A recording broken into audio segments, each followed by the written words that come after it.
now we're going to be learning behind the back 2 beats. Now behind the back 2 beats are part of the behind the back waist strap, which is a 4 beat move. Now behind the back 4 beats weaves look like this, right? And then you can learn to go reverse with them and come back and do a full behind the back waist strap. But we need to learn our starting point first. Our starting point is the behind the back 2 beat, which is this. Now, to do this move, we're going to be combining that weave that we've been doing from behind the back with the weave that we're doing from in front of us. So, when we were learning this before,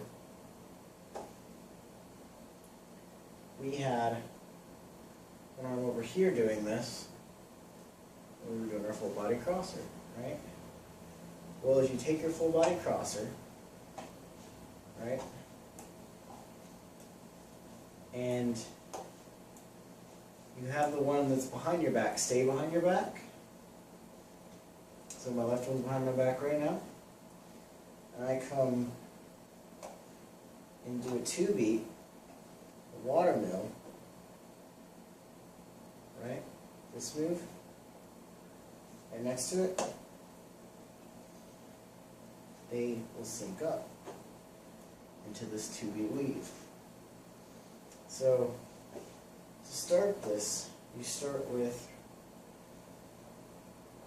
your full body crosser, and then I want you to have your poi kind of like ready, laying on your leg, and as it comes up, come behind it, chase it. So you're going to chase your left arm, right? It's going to chase that left one, and you're going to hit it and come back. 1, 2, 1, 2, 1, 2, 1, 2, 1, 2. 1, 2, 1, 2, 1, 2, 1, 2, 1. Oops. Like that. If you want to see it from the side, still looks up from the side. Okay? If you already know this, you're just doing in front combined with your behind. When you're doing these crossers, you're doing these 2 beats. Now we're combining our front 2 beat and our behind the back 2 beat into this weave. Make sure you can do this really well. Yes, this does require the same hip motion. And if you have trouble with this, so the biggest issue people have when doing this is what happens to them. They go like that. They keep hitting their arm, right? Now, the way to fix that is when the left one comes up, remember when you were doing your full body crosser, your shoulder is what controls it. So, as it comes up, turn back. Like that. And it's going to fall back down. So, it's on the inside of my right arm. So, this.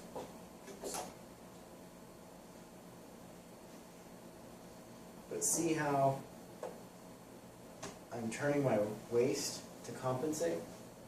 Oops.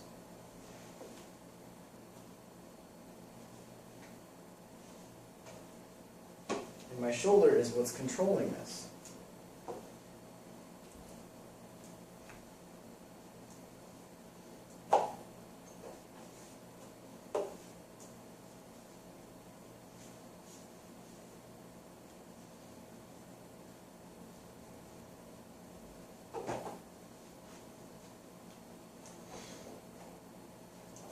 Keep that in mind as you're doing it and you're having trouble.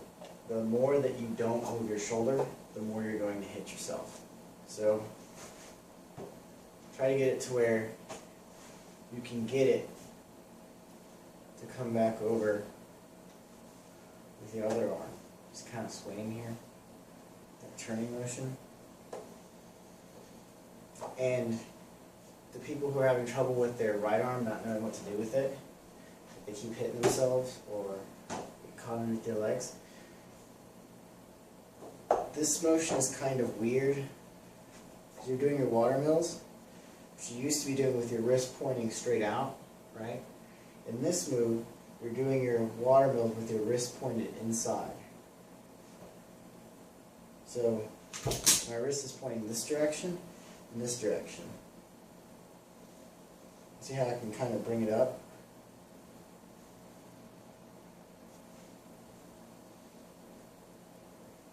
When I bring it up in front is when I'm making that gap for my left one to come under. Make the gap. Right? In practice, just your dominant one for now. Your least dominant one, we can look at after we do our waist wrap. Once we do our waist wrap, the other one's going to be a lot easier to learn.